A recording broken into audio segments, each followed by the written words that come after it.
Prepare to get gas because it's time for the Week in Gear, episode 50. Wowzers.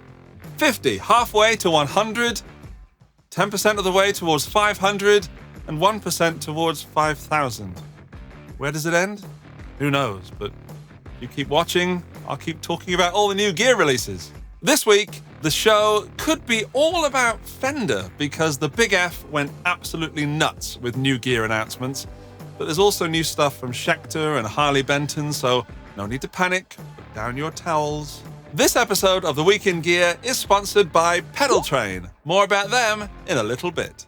Now, let's kick off this week's most exciting guitar gear releases with something from... yes, Fender. Fender have released a limited edition of the American Performer series called the Timber series. And these are American Performer guitars built with special types of wood, or dare I say, built with special types of tone wood that will definitely affect the sound of the guitar. Right, Paul? I'm just joking. I'm not going there. Argue amongst yourselves. You can get a TELE or a STRAT available in a satin honeyburst with the body being made of spruce, or a two-color sunburst with the body being made of sugar pine. Tasty. And I've been waiting all week to say this, they're also available in a satin mocha finish made from sassafras. I really have been waiting all week to say that. Like San Francisco. It's fun to say. The rest of the specs include modern C-shaped necks with a 9.5-inch radius and 22 jumbo frets, classic gear tuning machines with that oh-so-wonderful silver 70s logo on the headstock, and Yosemite single-coil pickups.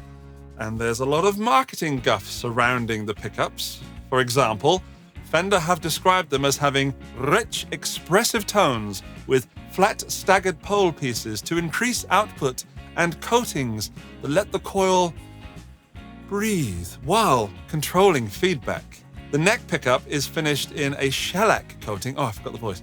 The neck pickup is finished in a shellac coating, and there's also wax potting for the bridge pickup.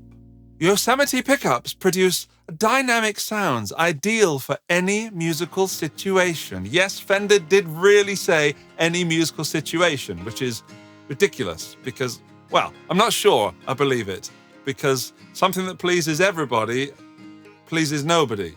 And something that's suitable for everything is suitable, it's like those universal fit things that you wear. They fit nobody.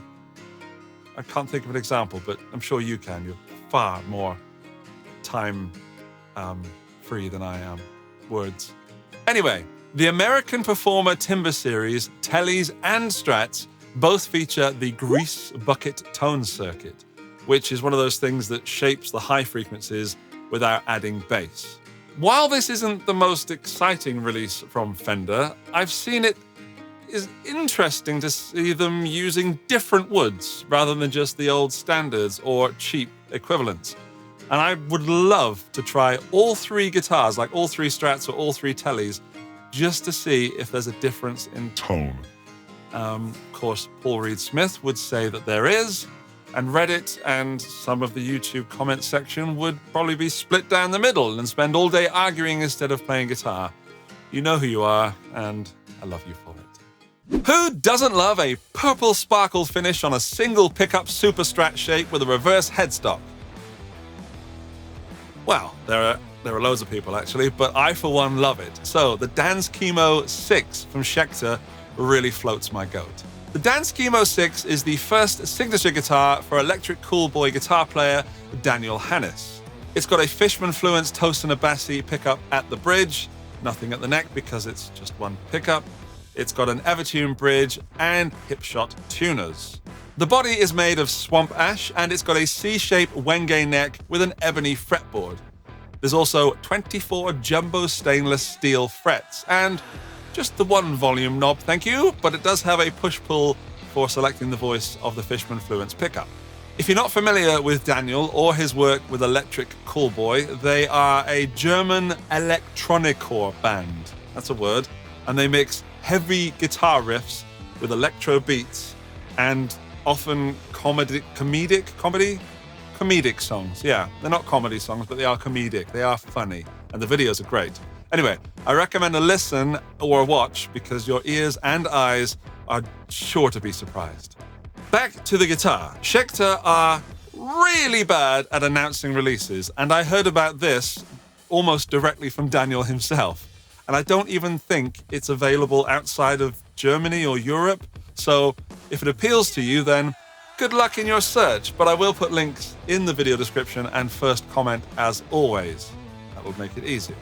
Although I like/love the sparkle finish and the specs are good, I'm not really sure how popular this model is going to be due to the lack of promotion and the price, which is around 2,000 notes. And a lot of you have just switched off. That being said, I have no idea how strong Daniel's following is, but it does look like a very solid guitar. It just seems a little bit too pricey to become a bestseller. Before we get to number 3 on the list, it's now time to talk about this week's sponsor. Making this show possible this week is Pedaltrain. You might not realize it, but the quality of the soft case that your pedal board goes in is almost as important as the pedal board itself. Sure, these aren't the cheapest on the market, and there are other pedal boards you can get for half the price that do the same job. But for how long? So if you want your pedal board to be transported safely, make sure that it's a Pedaltrain. Check them out at the link below. Oh, what a lovely ad break. This is the part where I say, if you're enjoying this weekly show, consider the subscribe button and give it a thumbs up so that more people get to see it in the future. Thank you! Wow, it seems like only moments ago that I was talking about another Fender product. Anyway, it's not the new wireless system they've released, which is called the TelePaths. I decided not to include that, but just include it here, because then you can't say, oh, I forgot about it. I'm not including it. I think it's too expensive for a wireless unit, even if it's got Fender written on it. Anyway, let's go to the actual Fender product I was going to talk about.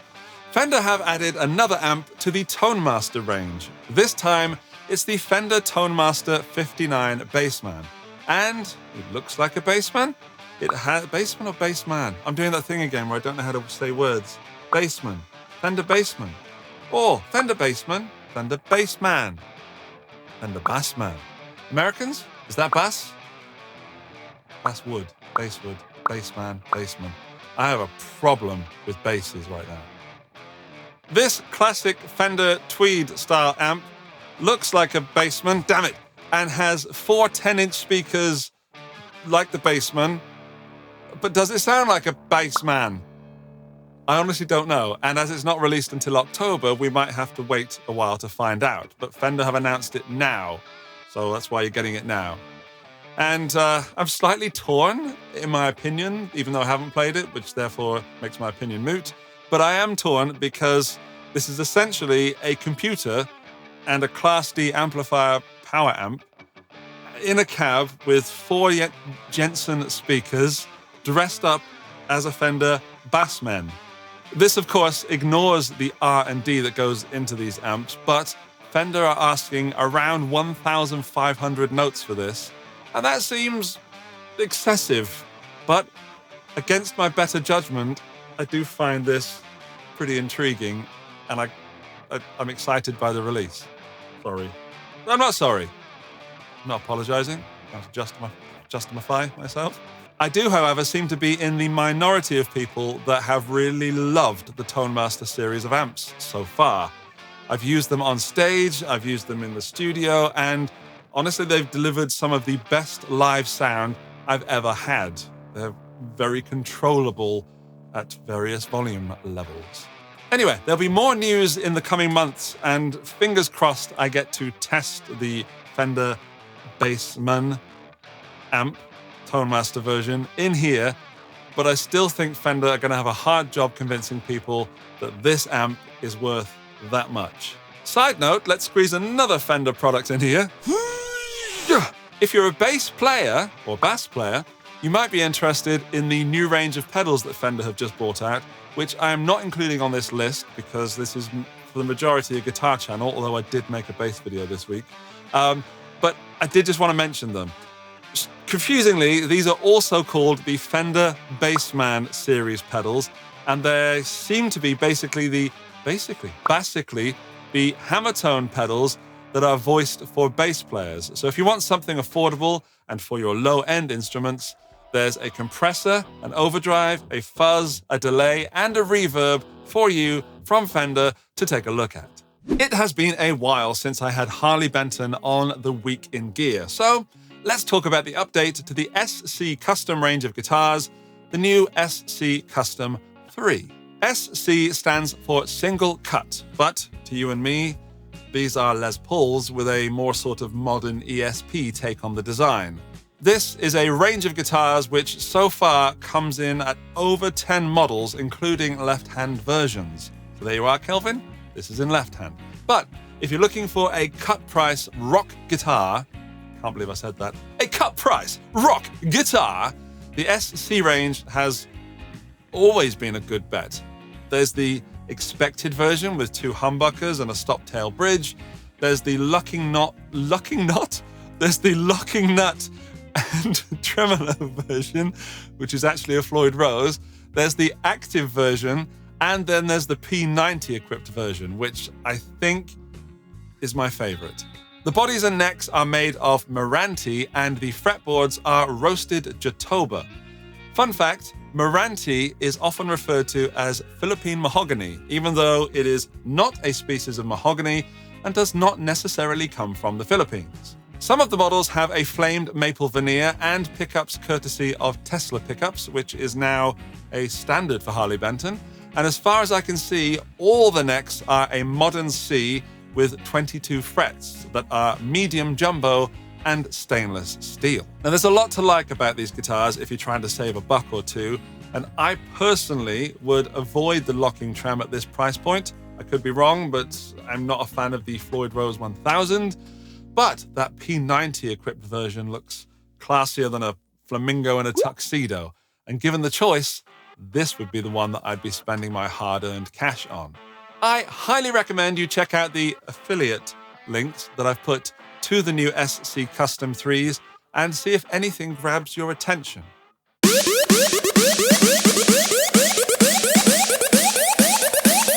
Andy's Pick of the Week!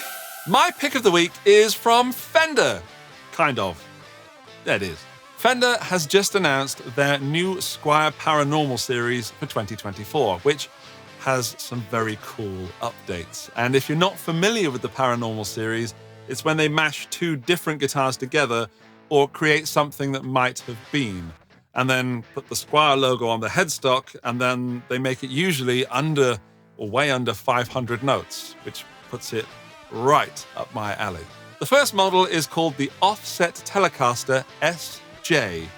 It's a hybrid of a Tele and a Jazzmaster, with a Jazzmaster pickup in the neck and a Telecaster pickup in the bridge. These are available in Ice Blue Metallic and Ice Olympic White, with those oh-so-beautiful block inlays on the fretboard. The second Paranormal Squire this year is something we've seen before, but with Fender on the headstock. The Squire Troublemaker Telecaster Deluxe is a very cool mashup of a Les Paul dressed as a Telecaster, or a Tele posing as a Gibson, whichever way you look at it. It's a Tele Les Paul Tele. They have Fender-designed Alnico humbuckers with push-pulls for coil split, and a very familiar 3-way toggle on the upper bout, and a very Gibson-esque layout for the knobs. These are available in Aztec Gold and Black, with matching headstocks, and of course those oh-so-beautiful block inlays. All the new Squire Paranormals have poplar bodies, a maple C-profile neck, and Indian laurel fretboards. Out of the 2, I am more excited by the Troublemaker because I used to own the Fender version because I thought it was the coolest thing I'd ever seen. However, it turned out to be the worst Fender guitar I'd ever played, and definitely the worst one I'd ever bought. So I promptly returned it and got my money back, which was a sad day. I remember being very upset that day. But these being Squire and priced at around 400 notes, I might actually take a punt on one again. And I see these being, well, I'm just also upset they haven't done the burst finish, which is what drew me to the Troublemaker that was Fender. But basically the neck and the body fit together, but there was a gap of about this much in between the two. Anyway, these are going to be a hot seller for Fender/Squire, and that's because they are priced well and they're going to scratch itches that other guitars in that price range don't. My biggest problem here is, do I go Aztec Gold Troublemaker Telecaster Deluxe, or do I go Classic Black Troublemaker Telecaster Deluxe? What do you think? Let me know. Or wherever the comments section is now. You know how YouTube likes to change this. Speaking of you, thank you to the wonderful people that support this show on Patreon. Their names are on screen now. Hello, everybody. Also thanks to the lovely ones showing their support right here on YouTube by joining the channel. Their names are also on the screen, displayed in these beautiful things that Victor has organized for you. Thanks, Victor. If you saw that and thought, wow, I'd like to get my name up on that screen, then all you have to do is click the join button right here on YouTube, or visit my Patreon link, which you'll find where you find links. And here's a special thanks to the top tier members, which I will attempt to read in one breath, but this list is getting longer, so it's getting more difficult. Josh Tanberg, Sarang Narayan, Southern Panda 33, Andrew Morgan, Dustin Bonney, Gary O'Neill, Doug Paget, Alinta Boston, Boom Shakalaka, Dirk. This prank is officially sponsored by Jason Welch, Buzzle, Michael Lerner, Buddha Blue, Hugh G. Rection, Pops Place, Johnny McBadminton, and Rob in Kelly. Really thought I wasn't going to make it that time. I kind of hurt right in there. I'm going to be paying for that for a few days. Whew. Thank you, top tier members. You make my chest explode. Thank you once again to Pedaltrain for sponsoring the show. I will see you in the next one, except that it won't be next week because I'm going on holiday tomorrow. See you in a week or two. I hope no one releases any really good gear next week. That would be a shame if I missed it.